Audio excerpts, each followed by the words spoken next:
오늘 본문에서 다윗의 신복들 그리고 다윗의 군대 장관격인 요압이 적군을 치고 크게 승리하여 노력한 물건들을 가지고 돌아왔을 때 일어난 일에 대하여 말씀을 해주고 있습니다. 요압이 전투에 나가 큰 승리를 거두고 돌아오자 어떤 사람이 요압에게 이렇게 말을 합니다. 넬의 아들 아브넬이 왕에게 왔더니 왕이 보내매 저가 평안히 갔나이다. 요압에게 이 말을 한 사람이 누구인지는 모르겠어요. 어떤 사람이 이렇게 말하고 있으니까. 그러나 평소 요압이 아브넬을 좋게 생각하지 않고 있다는 것을 알고 있는 요압의 속내를 훤히 꿰뚫고 있는 사람이 이 말을 한 것입니다. 자, 그러면 요압은 오늘 우리가 읽은 대로 요압이 아브넬을 다 죽였다 그렇게 말하는데 그렇게 요압이 아브넬을 미워하고 죽이려는 원한을 품었던 계기가 무엇인가? 사무엘하 2장에 기록이 되고 있는데요. 우리 지난번에 살펴본 것처럼 사울의 군대 장관이었던 아브넬과 물론 사울은 죽었고 그의 아들 이스보셋을 이제 10지파의 왕으로 옹립을 한 것이 바로 아브넬입니다.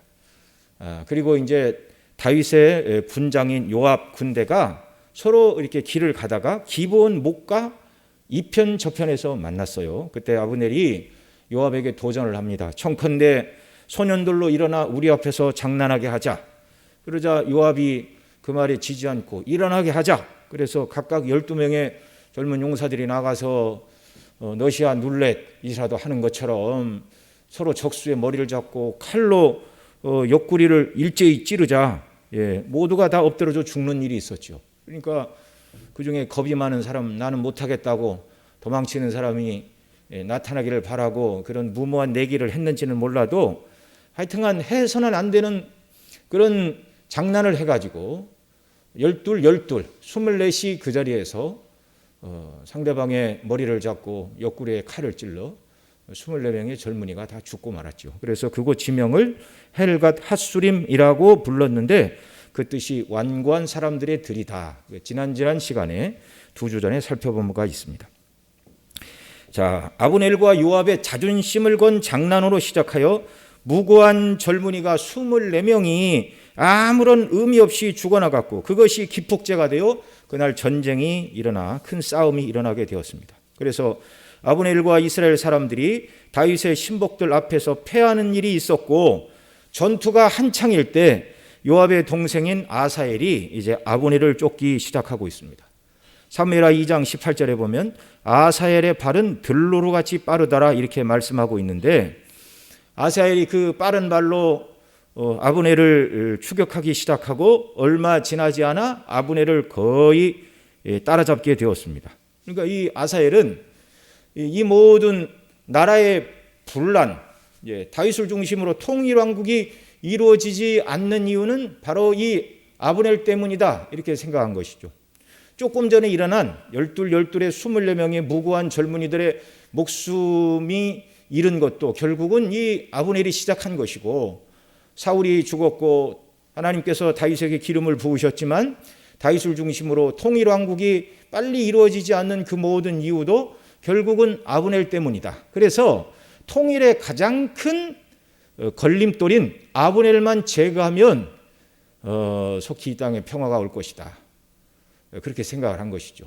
그렇게까지 깊이 생각을 했다 못한다 할지라도 자기들 앞에 있는 모든 대적들 중에 아브넬 한 사람만 제거하면 이 모든 싸움이 다 끝나버릴 것이다. 그것은 맞는 말이었습니다. 그리고 아브넬을 따라잡을 만큼 이 아사엘은 들로루처럼 다리가 빨라서 추격하기 시작하여 얼마 가지 않아 그 둘 사이가 이렇게 좁혀지는 그런 일이 있었죠.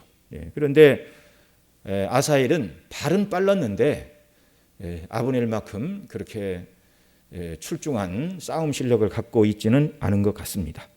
자, 그때 자기를 추격하는 아사엘을 보고 아브넬이 뒤를 돌아보고 묻습니다. 아사엘아, 너냐? 이렇게 묻죠. 그 내용이 사무엘하 2장 20절로 32절 주고받는 대화 가운데 이제 아사엘이 죽게 되는 내용이 기록이 되고 있는데요. 거기를 한번 보겠습니다. 네. 사무엘하 2장 20절.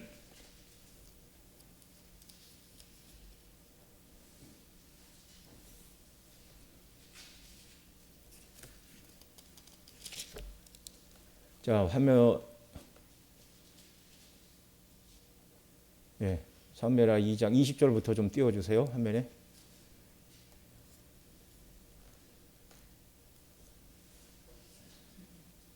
자, 20절부터 한 절씩 읽겠습니다. 아브넬이 뒤를 돌아보며 가로되 아사엘아 너냐 대답하되 내로라. 21절 읽어주세요.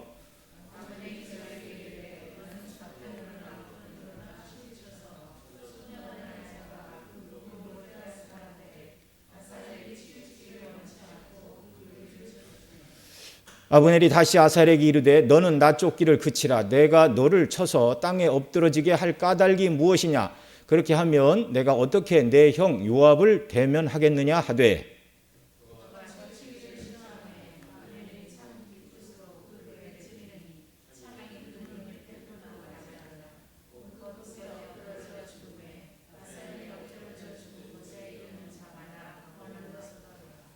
아사엘은 참 이 전쟁을 끝낼 수 있는 유일한 방편이 아브넬을 잡는 것이다.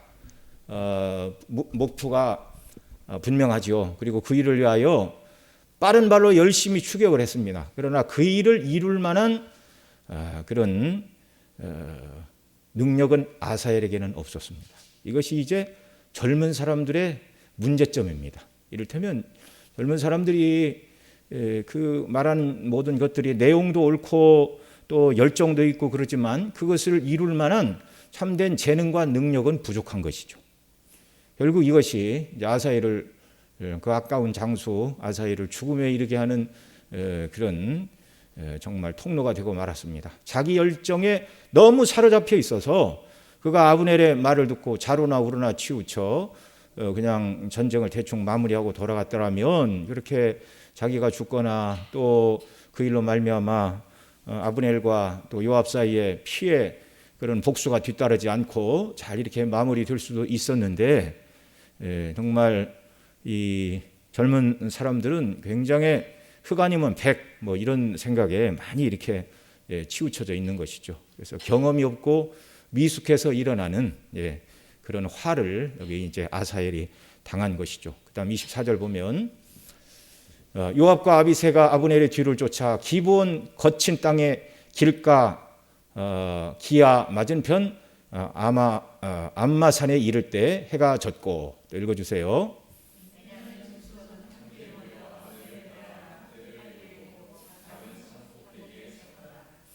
아브넬이 요압에게 외쳐 가로되 칼이 영영이 사람을 상하겠느냐. 마침내 참혹한 일이 생길 줄을 알지 못하였느냐. 내가 언제나 무리에게 그 형제 쫓기를 그치라 명하겠느냐.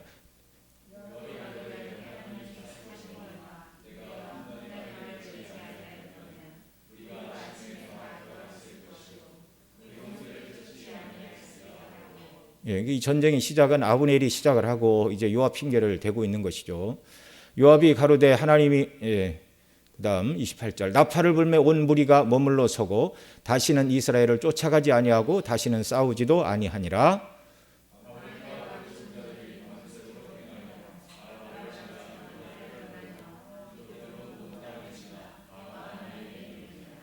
다윗의 신복들이 베냐민과 아브넬에게 속한 자들을 쳐서 360명을 죽였더라.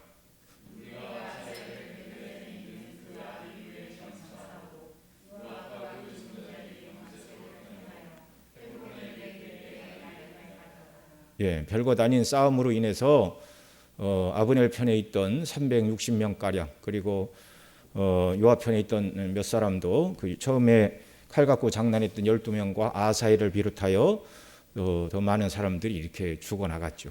별것 아닌 걸로 시작을 해서. 자, 그래서 이런 이유로 요압은 자기 동생 아사엘을 죽인 아브넬을 평소에는 몰랐어요. 다른 사람들은 무슨 생각을 하는지. 기회가 되면 내 동생을 죽인 그 피 흘린 원수를 반드시 갚겠다. 이런 피의 복수가 요압의 마음에 있었죠. 그런데 아브넬이 다윗에게 와서 화친을 청하고 조약을 이렇게 맺으려 하고 그런데 다윗이 그를 평안히 보냈다는 이야기를 듣자 요압은 화가 치밀어 올랐습니다. 그래서 오늘 우리가 읽은 본문 사무엘하 3장 24절로 25절에 보면 요압이 다윗에게 이렇게 가서 말을 하고 있습니다. 자, 오늘 본문 사무엘하 3장 24절, 25절 같이 읽습니다. 성경을 보시고 읽으면 되겠어요. 시작. 요압이 왕에게 나아가로되 어찌하심이니까 아브넬이 왕에게 나아왔거늘 어찌하여 저를 보내어 잘 가게 하셨나이까? 왕도 아시려니와 내리 아들 아브넬이 온 것은 왕을 속임이라. 왕이 출입하는 것을 알고 모든 하시는 것을 알려하려 함이니이다. 네. 이게 무슨 말이죠? 왕이 아브넬이 이렇게 화친을 청하고 평화의 사신으로 온 것 같지만 왕의 궁전에 와서 모든 것을 다 염탐하고 기회만 되면 왕을 배신할 사람입니다. 네. 충분히 아브넬은 그럴 만한 사람이죠. 네. 요압의 아브넬에 대한 평가가 그렇게 틀린 말은 아닙니다. 앞서 말씀드린 대로 아사엘이 아브넬을 쫓은 이유도 통일의 가장 큰 걸림돌이 바로 이 사울의 군장이었던 아브넬이었습니다. 자기의 영향력을 행사하여 권세를 누리려고 이미 하나님께서 사무엘을 통하여 다윗에게 기름을 부었고, 그 다음에 이 아브넬이 그 이스보셋하고 사이가 틀어진 다음에 그 자기 장로들을 찾아가서 당신들이 나에게 청했던 대로 다윗과 나라를 합합시다, 이제 그렇게 얘기하는 내용이 나옵니다. 그러니까 이미 그 사울의 왕국에서도 여러 장로들이 아브넬에게 가서 두 나라로 분열돼서 싸우지 말고 기왕에 하나님께서 사무엘을 통하여 다윗에게 기름을 부었으니 우리가 통일을 해야 됩니다, 그렇게 얘기를 했지만 이 아브넬이 계속 반대를 하고 있었어요. 막고 있었어요. 이유가 무엇이죠? 이스보셋을 왕으로 세웠지만 그것은 그냥 허수아비에 불과하고 자기의 사사로운 욕심을 채우기 위하여 숨어있는 실력자, 막후 통치자가 바로 아브넬이었습니다. 그러니까 사울의 아들 중에 이스보셋을 왕으로 세웠지만 실제적인 왕은 자기라, 이렇게 생각을 하고 행사를 한 거예요. 네. 그러고서 이제 다윗에게 나라를 통일합시다 이렇게 말하게 된 결정적인 계기도 바로 무엇이었냐면 사울의 죽은 사울왕의 첩이었던 리스바라는 여인이 있었는데 이 여인을 아브넬이 이렇게 통관하는 그런 일이 있었습니다. 그래서 이스보셋이 이럴 수가 있느냐고 따지고 들자 정말 아브넬이 분노를 폭발하면서 내가 무슨 하찮은 그런 인물이냐 그러면서 따지고 들죠. 그것이 이제 오늘 우리가 읽은 본문 앞에 있는 사무엘하 3장 8절로 11절인데 거기도 우리 함께 보겠습니다. 앞에 가서 사무엘하 3장 8절로 11절 제가 먼저 읽겠습니다. 아브넬이 이스보셋의 말을 매우 분이 여겨 가로되 내가 유다의 개 대강이뇨 내가 오늘날 당신의 아버지 사울의 집과 그 형제와 그 친구에게 은혜를 베풀어서 당신을 다윗의 손에 내어주지 아니하였거늘 당신이 오늘날 이 여인에 관한 허물을 내게 돌리는도다. 9절 읽어주세요.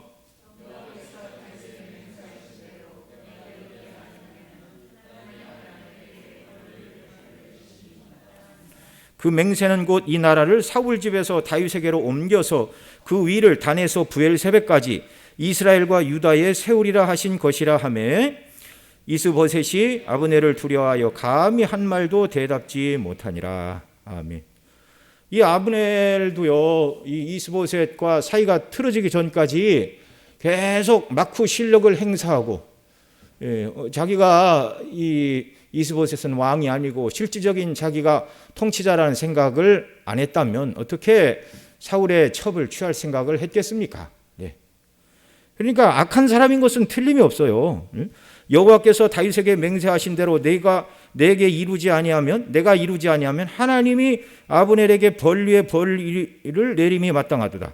하나님의 뜻이 명확하고 하나님의 뜻은 거스릴 수 없다는 것을 알면도 불구하고 결국은 이 아브넬 때문에 7년 반 동안 통일이 늦어지고 있었던 것입니다.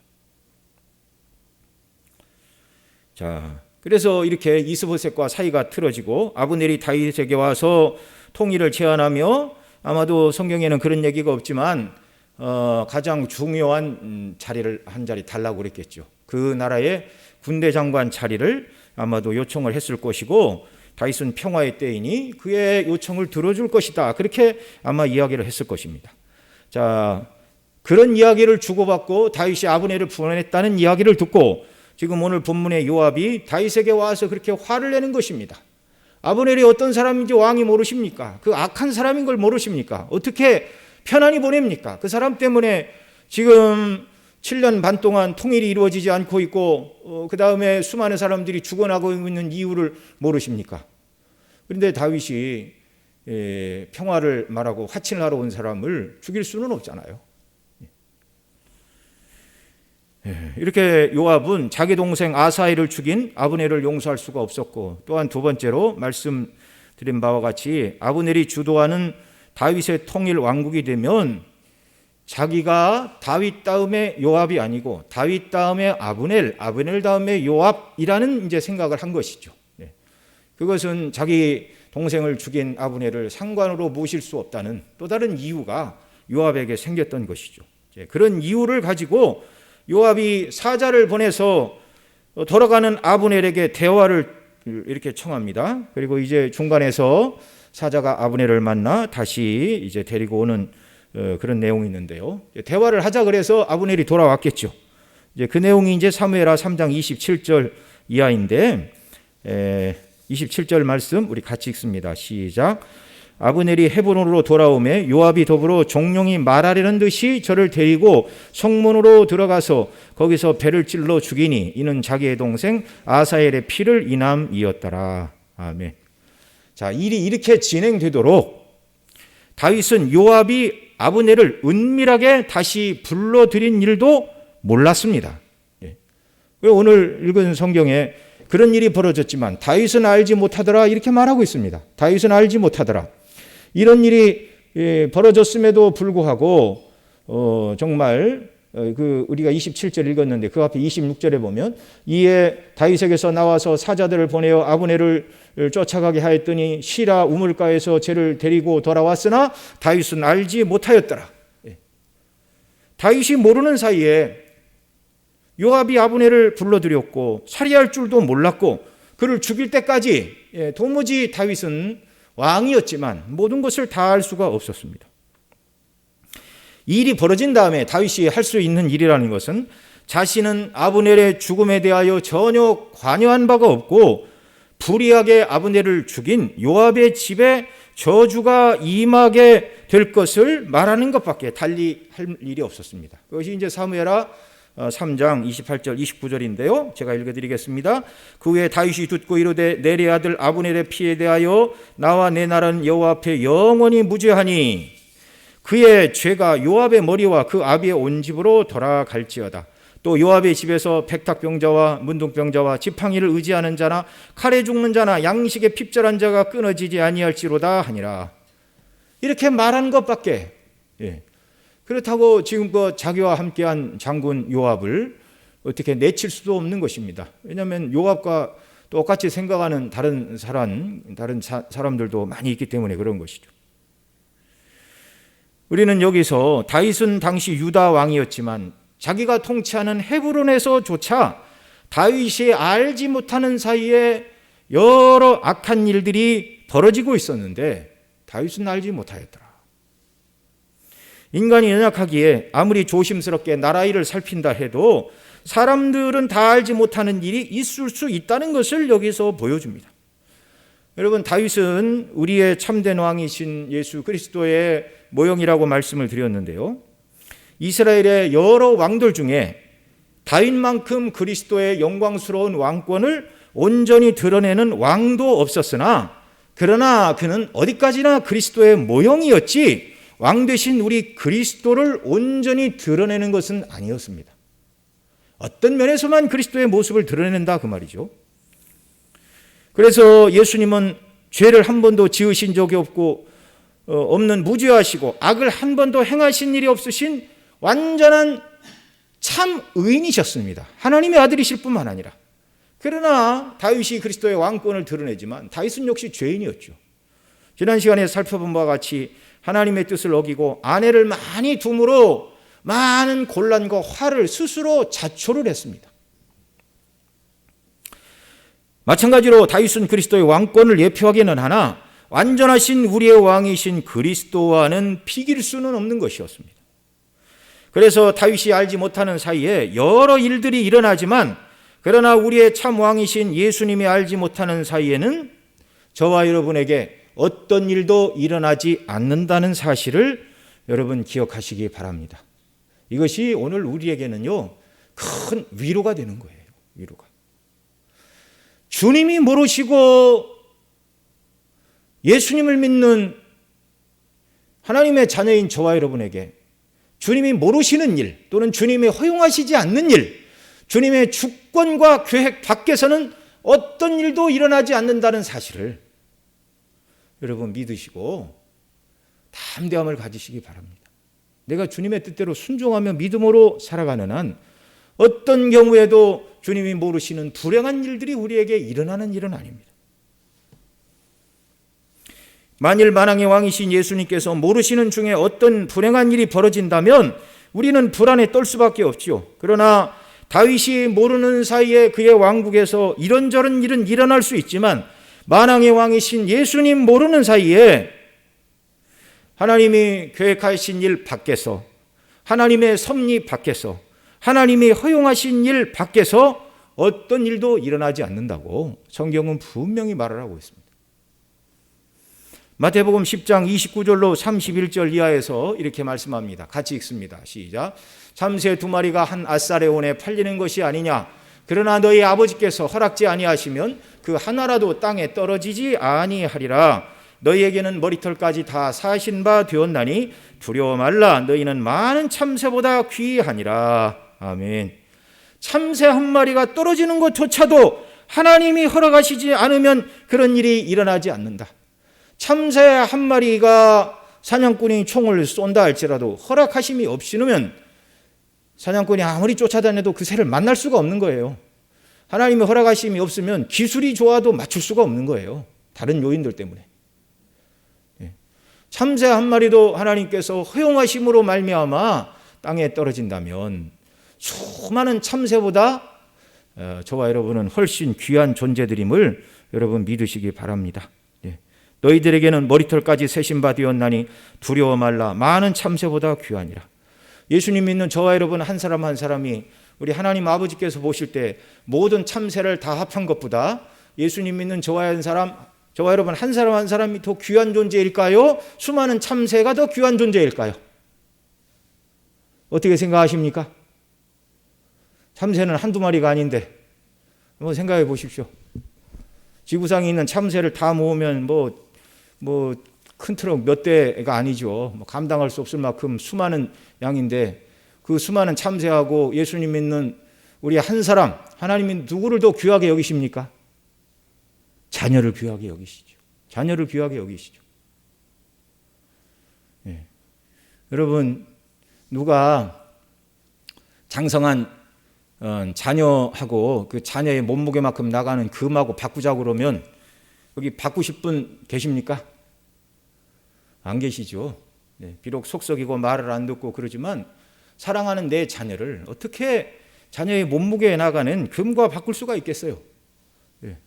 물론 사람이 정말 제정신이 아니고 사단 마귀에게 사로잡히고 정말 극하게 타락하게 되면 자기 자식을 버리는 사람이 없지 않아 있지만 그리스도 안에서 그런 일은 불가능한 일입니다. 자, 그리스도의 피로 구속함을 받아 하나님의 자녀가 된 저와 여러분에게는요, 하나님께서 알지 못하는 사이에 하나님의 섭리와 허용하심이 아닌 그 밖에서는 어떤 일도 일어나지 않는다. 그래서 예수님은 요한복음 10장 28절 이하에서 그러죠. 아버지의 손에서 너희를 빼앗을 자가 없느니라. 내 손에 있는 너희를 빼앗을 자가 없느니라. 우리는 하나님 아버지와 우리 예수님의 두 손 사이에 꼭 쌓여 있는 그런 하나님의 돌보심과 보호하심을 받는 하나님의 자녀들이라는 사실을 믿으시기 바랍니다. 우리가 하나님의 뜻대로 순종하는 한은 그 어떤 것도 두려워하거나 염려할 필요가 없습니다. 우리 하나님은 졸지도 않고 주무시지도 않으시는 분입니다. 그렇다고 해서 때때로 그리스도인들이 이 땅에서 하나님이 우리를 지키시고 보호하신다는 그 말이 어떤 고난과 어려움도 당하지 않는다는 말과는 또 다른 얘기예요. 어떤 어려움과 고난이 온다 할지라도 하나님의 허용하심 속에 성도들이 주님을 신뢰할 때 그들을 붙들어 주시고 모든 어려움을 감당하며 이기며 승리하며 나가도록 주님이 우리를 지키시고 은혜를 주신다는 말씀인 것을 여러분 기억하시기 바랍니다. 그래서 사도행전 7장에 보면 스데반이 순교하는 내용이 기록되고 있는데, 그가 순교할 때 성령께서 그와 함께 하셨고 하늘을 열어 보여주셨습니다. 이것이 사도행전 7장 55절로 60절 말씀인데요. 우리 같이 읽습니다. 스데반이 성령이 충만하여 하늘을 우러러 주목하여 하나님의 영광과 및 예수께서 하나님 우편에 서신 것을 보고 말하되, 보라, 하늘이 열리고 인자가 하나님 우편에 서신 것을 보노라 한데, 저희가 큰 소리를 지르며 귀를 막고 일심으로 그에게 달려들어 성 밖에 내치고 돌로 칠세, 증인들이 옷을 벗어 사울이라는 청년의 발 앞에 두니라. 저희가 돌로 스데반을 치니 스데반이 부르짖어 가로되, 주여서 내 영혼을 받으시옵소서 하고 무릎을 꿇고 크게 불러 가로되, 주여 이 죄를 저들에게 돌리지 마옵소서, 이 말을 하고 자니라. 아멘. 하나님의 허용하심 속에 스데반은 순교를 당했지만 그때도 우리 주님은 함께해 주셨습니다. 그에게 하늘이 열리고 보좌 우편에 계신 예수님이 서 계신 것을 봤어요. 평소에는 보좌 우편에 우리 주님이 앉아 계신다 그렇게 말하잖아요. 근데 왜 주님이 서 계신 것을 보는가? 순교하는 스데반을 지금 우리 주님이 보고 계신 것입니다. 그를 응원하고 계신 것입니다. 그의 영혼이 지금 주님 앞으로 오는 것을 기쁘게 환영하며 받으시기 위하여 주님이 그의 눈을 열어주셨고, 돌에 맞아 죽어가는 그 순간에 두려워하지 않고 하늘의 영광을 보며 하나님께 영광을 돌리게 하셨죠. 그래서 주여서 내 영혼을 받으시옵소서 이렇게 말할 뿐만 아니라 그가 또 뭐라고 기도합니까? 주여 이 죄를 저들에게 돌리지 마옵소서. 예수님이 십자가 위에서 드리셨던 기도예요. 아버지, 저들의 죄를 저들에게 돌리지 마옵소서. 자기 하는 일을 알지 못하니이다. 참 하나님께서 은혜 주시지 않고 주님이 함께 하시지 않고 성령께서 역사하시지 않으면 어떻게 죽음의 순간에 이렇게 말할 수가 있습니까? 어떻게 이렇게 기도할 수가 있습니까? 모든 어려움의 순간에도 우리 낮에도 말씀을 드렸지만 환난이나 권고나 적신이나 기근이나 칼이랴 그 어떤 것이 성도에게 찾아온다 할지라도 여전히 그리스도께서 그 사랑으로 우리와 함께 하시고 지키신다는 이 분명한 사실을 여러분 믿으시기 바랍니다. 고난 가운데서도 주님은 우리를 붙들고 계시고 함께 하시는 이 주님 모르고 우리에게 벌어지는 일은 아무것도 없어요. 주님이 비록 내가 고난을 당하고 어려운 일을 당한다 하나 주님이 허용하신 일이고 결국 이 모든 일을 통해서 내가 예수님을 닮게 하시고 천국으로 나를 부르시는 과정이라는 것을 생각할 때 영원한 관점에서 보면 불행하거나 슬프거나 고통스럽거나 그리스도인의 인생은 절대 비극으로 끝나는 것이 아니라는 것을 여러분 우리는 기억해야 됩니다. 자, 그러면 요압은 왜 다윗에게 알리지 않고 아브넬을 죽였죠? 그것은 다윗에게 이야기를 했더라면 그런 일로 평화의 시기에 화친을 청한 사람을 죽이는 것은 하나님이 기뻐하시지 않는 일이라고 말릴 것이 틀림없었기 때문에 요압은 다윗에게 의논하지 않고 다윗은 알지 못하였더라. 다윗이 알지 못하는 사이에 아브넬을 죽인 것이죠. 여러분, 다윗은 알지 못하였지만 하나님은 성도가 하나님 뜻에 거스리는 그 모든 일들을 하나님은 다 알고 계신다는 것을 우리가 알아야 됩니다.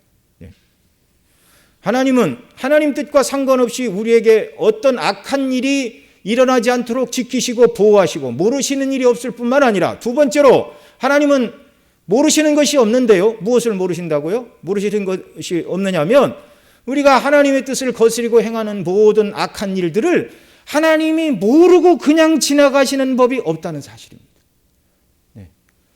첫 번째, 하나님 모르시고 우리에게 일어나는 어떤 불행한 일도 없다라는 사실은 우리로 하여금 온전히 하나님을 신뢰하며 담대히 이 땅을 살아가게 하는 힘과 능력과 은혜를 주지만, 두 번째로 하나님께서 그 어느 것도 모르시는 일이 없다는 이 말은요, 그리스도인들이 행하는 모든 악을 하나님이 다 보고 계신다는 사실이에요. 이것은 성도들로 하여금 자신들의 말과 행동에 있어서 우리의 모든 것을 지금 다 하나님이 보고 계신다는 이 두려운 사실을 머리에 두고 살아가라는 경고의 말씀이기도 합니다. 다윗은 몰랐어요. 자기 왕국에서 어떤 일이 벌어지는지. 그러나 우리가 행하는 말과 행동 그 어느 것 하나도 주님 모르시는 일은 없다는 사실을 여러분 항상 우리는 생각하고 살아야 됩니다. 이것을 시편 139편에서 말씀하고 있죠. 제가 몇 구절 읽어드립니다. 139편 1절부터 여호와여 주께서 나를 감찰하시고 아셨나이다. 주께서 나의 앉고 일어섬을 하시며 멀리서도 나의 생각을 통촉하시오며 나의 길과 눕는 것을 감찰하시며 나의 모든 행위를 익히 하시오니 여호와여 내 혀의 말을 알지 못하시는 것이 하나도 없으시니이다. 주께서 나의 전후를 들으시며 내게 안수하셨나이다. 이 지식이 내게 너무 기이하니 높아서 내가 능히 미치지 못하나이다. 내가 주의 신을 떠나 어디로 가며 주의 앞에서 어디로 피하리이까? 내가 하늘에 올라갈지라도 거기 계시며 음부에 내 자리를 펼지라도 거기 계시니이다. 하나님이 안 계시는 곳이 없고, 그 말은 우리에게 일어나는 일 또는 우리가 행하는 모든 일 중에 하나님이 모르고 지나가는 일은 하나도 없다는 사실입니다. 그래서 항상 우리는 하나님 앞에서 살아야 됩니다. 지난 수요일에 코람데오 이 정신과 원리로 그리스도인이 살아야 된다는 걸 말씀을 드렸는데요. 뭐 성경 어디를 읽어도 이런 중요한 원리들은 계속 이렇게 통하고 있죠. 다윗은 자기가 모르는 사이에 불의한 일이 일어나고 악한 생각이 일어나는 것을 모를 수도 있지만 우리의 참 왕 되신 주님이 통치하시는 이 메시아 왕국 안에서 주님이 모르시고 우리에게 일어나는 어떤 불행한 일도 없다라는 것. 우리에게 일어나는 모든 좋은 일들도 주님의 축복 속에 되어지는 일이라는 사실을 우리가 알아야 되고요. 그러니까 악인을 두려워하지 말고 담대히 믿음으로 주님을 섬기며 나가야 됩니다. 그러나 두 번째로 우리 주님이 모르시는 일이 없다. 하나님께서 우리를 다 아신다. 그 말은 하나님 앞에서 살아가는 우리의 삶이 죄와 악한 것이 있어서는 안 된다는 사실을 또한 우리에게 가르쳐 주시는 말씀이다, 이 얘기죠. 이사야 30장 1절 2절에 보면 이런 말씀이 있습니다. 같이 읽습니다.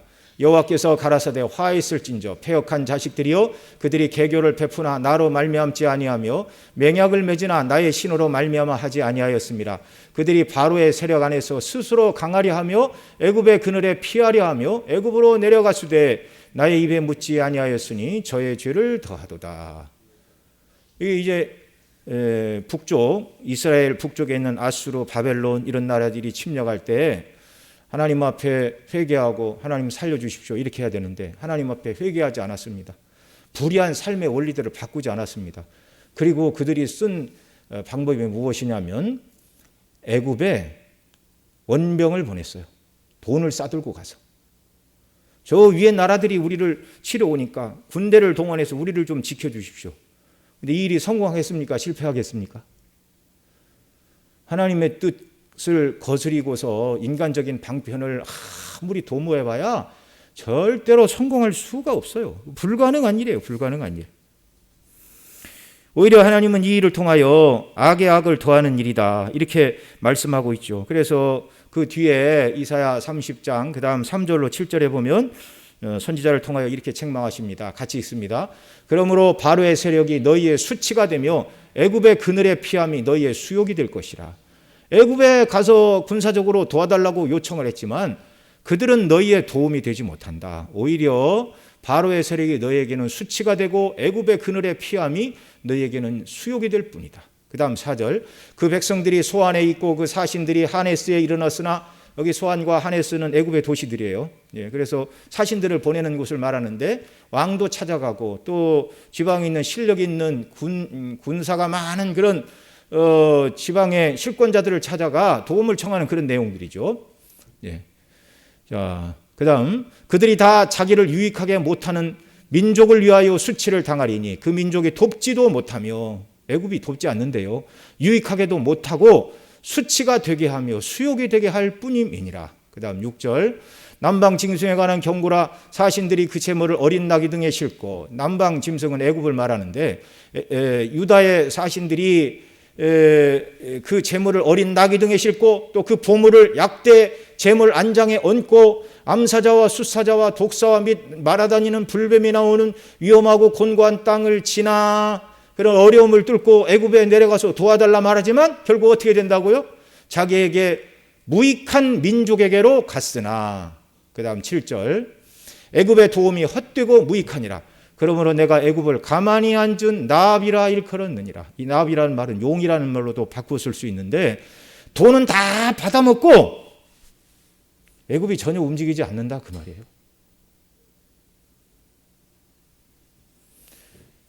그들은 이렇게 하면 위기에 처한 나라를 우리의 힘으로 스스로 구할 수 있다 그렇게 생각을 하고 하나님 앞에 회개하고 하나님 우리가 잘못했습니다라고 회개하고 율법에 순종하고 우상을 버리고 하나님 뜻대로 자기들의 삶의 그 모든 원리들을 바꾸는 것이 아니라 세상 방식으로 어려운 문제를 해결하려고 했으나 전혀 그렇게 해서는 문제가 해결되지 않는다.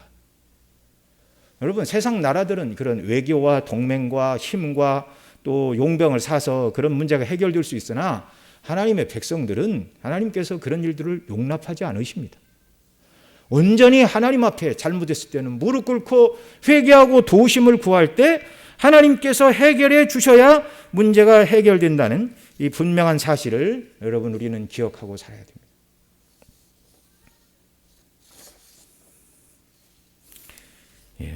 이 이사야서에서 기록된 내용이 예레미야에서도 똑같이 기록되고 있습니다. 예레미야 9장 23절 24절 우리 지난 금요 기도회 때 살펴봤던 본문인데요. 같이 읽습니다. 시작. 여호와께서 이같이 말씀하시되 지혜로운 자는 그 지혜를 자랑하지 말라. 용사는 그 용맹을 자랑치 말라. 부자는 그 부함을 자랑치 말라. 자랑하는 자는 이곳으로 자랑할지니 곧 명찰하여 나를 아는 것과 나 여호와는 인애와 공평과 정직을 땅에 행하는 자인 줄 깨닫는 것이라. 나는 이 일을 기뻐하노라. 여호와의 말이니라. 네. 앞에 23절에서 지혜자는 지혜를, 용사는 용맹을, 부자는 부함을 자랑하지 말라 이렇게 말씀하시는데 예레미야와 이사야는 이제 사역했던 시기가 이렇게 비슷했던 두 선지자인데요. 역시 북쪽에 있는 나라들이 침략을 할 것이다 이렇게 말하고 예레미야는 이제 이스라엘이 이제 망하게 된다는 이 예언을 하였습니다. 그런데 이사야 선지자가 말했을 때와 마찬가지로 그들이 회개하고 돌이키지 않았어요. 그래서 선지자는 눈물 흘려 울면서 이 백성의 패망함을 인하여 내가 눈물 흘려 운다. 여인들로 하여금 앞으로 일어날 예루살렘의 멸망을 인하여 너희들이 울라 이렇게 이야기했는데도 그들은 끄떡하지 않았어요. 왜냐하면 자기들에게는 지혜가 있다. 자기들에게는 용맹이 있다. 자기들에게는 부가 있다. 그래서 아까 이사야 30장에 있던 것과 똑같이 예레미야 시대의 사람들이 뭐라고 말했냐면 나는 지혜가 있다. 뭐 북쪽의 나라들이 쳐들어와도 얼마든지 대비할 방법이 있다. 그 방법이 무엇이냐? 애굽에 가서 화친을 맺는 것이다. 그리고 또 용사는 용맹을 자랑하지 말라고 하셨는데 뭐 특별히 싸움에 능한 사람들이 있겠죠. 그 용맹이라는 말은 힘, 능력이라는 말로 바꿔 부를 수 있는 말인데 얼마든지 특수한 전략으로 북쪽의 나라들과 맞서 싸울 그들을 꼼짝 못하게 할 방법이 있다. 이렇게 말하는 사람들이 있었고 그 다음에 부자는 부함을 자랑하지 말라 이렇게 말씀하고 있는데 그 부자들은 내가 돈을 내서 외국의 용병들을 사와서 우리를 괴롭게 하는 자들과 맞서 싸우게 하면 될 것이 아니냐.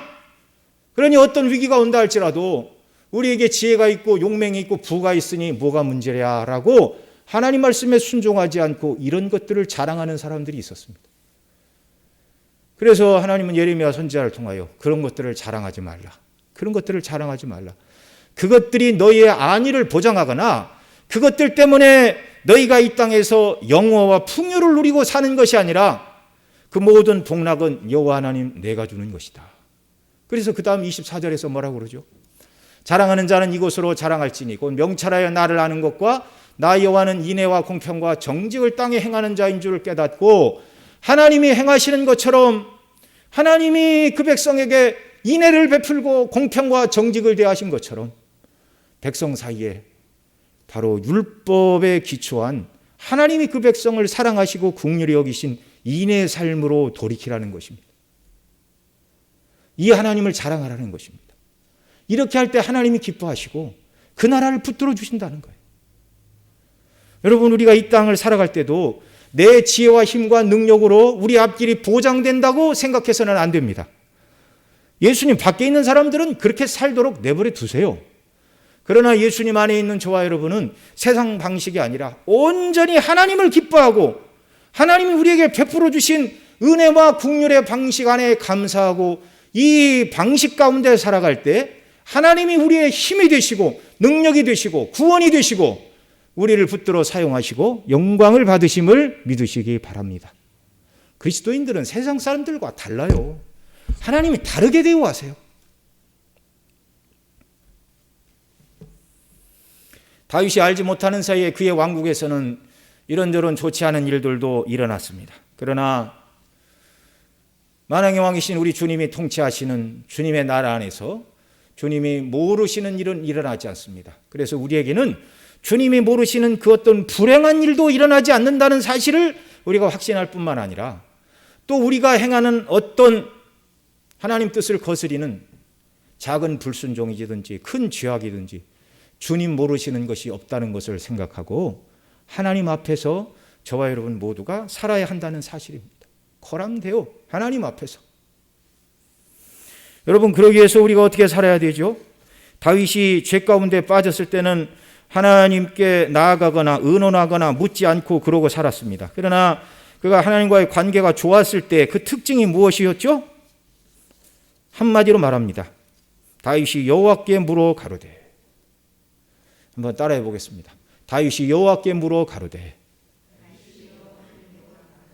저와 여러분의 이 땅의 모든 남은 삶은 항상 여호와께 물어 가로되라고 하나님의 뜻을 묻고 명백한 하나님의 뜻을 따라서 순종하며 살아가는 역사가 있기를 바랍니다. 이런 사람 되기를 원하시는 거예요. 그러면 기도해서 아이고 목사님 그렇지만 제가 어떤 문제를 가지고 기도했는데 하나님이 뭐 꿈에나 들리게나 응답하시지는 않으시던데요. 여호와께 물으라는 말은 그 말이 아니죠. 우리에게 이미 주신 성경, 그래서 박윤선 박사님은 계시, 의존, 사색 뭐 그런 말을 했는데 하나님의 말씀에 비추어서 하나님의 말씀이 우리에게 말씀하시는 그 원리를 따라서 우리가 늘 들었죠. 복음의 은혜와 원리에 따라서 생각하고 행하며 살아갈 때 하나님이 우리와 함께 하시고 우리를 붙들어 주시고 우리를 사용하시고 영광을 받아 주실 줄 믿습니다. 이런 순례 삶이 주 앞에서 계속되는 것, 이게 주님과 동행하고 교통하는 것이죠. 그러다가 주님 나라에 이르렀을 때 이 땅에서 나와 함께 하시던 주님, 내가 주님의 얼굴을 배웠습니다. 성경을 통하여 우리에게 주셨던 그 은혜의 주님을 내가 배웠습니다 라고 말하고 천국에서 영원토록 주와 함께 영생을 누리게 될 줄로 믿습니다. 기도하시겠습니다. 사랑하시는 주님, 우리가 항상 하나님의 면전에 살고 있다는 이 생각으로 주 앞에 살아가는 저희들 되게 하여 주옵소서. 하나님께서 모르시고 우리 주님이 모르시고 허용하시지 않는 그 어떤 악한 일이나 불행한 일이 우리에게 일어나지 않는다는 것을 우리가 배웠습니다. 또한 우리가 하나님을 속이고 그 어떤 악한 일도 행할 수 없다는 것을 우리가 배웠습니다. 모든 것을 다 하나님이 알고 보고 계십니다. 그래서 우리는 항상 다윗처럼 모든 것을 하나님께 묻고 순종하며 아버지의 뜻을 따라 이 땅을 살아가게 하시고 그래서 주의 손에 붙들려 쓰임받게 하시고 하나님과 동행하는 삶, 그래서 이 땅에서부터 영생의 삶을 누리고 천국에서 영원토록 영광 가운데 거하는 저희 모두가 되도록 은혜 위에 은혜를 베풀어 주시옵소서. 이 모든 말씀 우리 구주 예수님의 이름으로 기도드리옵나이다. 아멘.